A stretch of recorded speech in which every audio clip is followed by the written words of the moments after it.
এটা হচ্ছে পিঙ্ক কাঁঠাল। এটা 12 মাস গাছে ফল দেয় আর খুব ছোট গাছে ফল ধরে। এর ভেতরের কালারটা হয়ে থাকে পিঙ্ক। অনেক সুস্বাদু একটি কাঁঠাল। এই চারা নিতে চাইলে আমাদের রায়পুর এগ্রো নার্সারিতে যোগাযোগ করতে পারেন। এটা হচ্ছে পিঙ্ক কাঁঠাল। এটা 12 মাস গাছে ফল দেয় আর খুব ছোট গাছে ফল ধরে। এর ভেতরের কালারটা হয়ে থাকে পিঙ্ক। অনেক সুস্বাদু একটি কাঁঠাল। এই চারা নিতে চাইলে আমাদের রায়পুর এগ্রো নার্সারিতে যোগাযোগ করতে পারেন।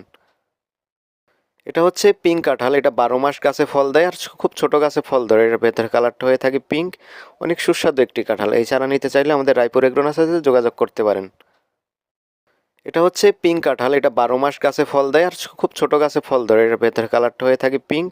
অনেক সুস্বাদু একটি কাঁঠাল। এই চারা নিতে চাইলে আমাদের রায়পুর এগ্রো নার্সারিতে যোগাযোগ করতে পারেন। এটা হচ্ছে পিঙ্ক কাঁঠাল। এটা 12 মাস গাছে ফল দেয় আর খুব ছোট গাছে ফল ধরে। এর ভেতরের কালারটা হয়ে থাকে পিঙ্ক। অনেক সুস্বাদু একটি কাঁঠাল। এই চারা নিতে চাইলে আমাদের রায়পুর এগ্রো নার্সারিতে যোগাযোগ করতে পারেন। এটা হচ্ছে পিঙ্ক কাঁঠাল। এটা 12 মাস গাছে ফল দেয় আর খুব ছোট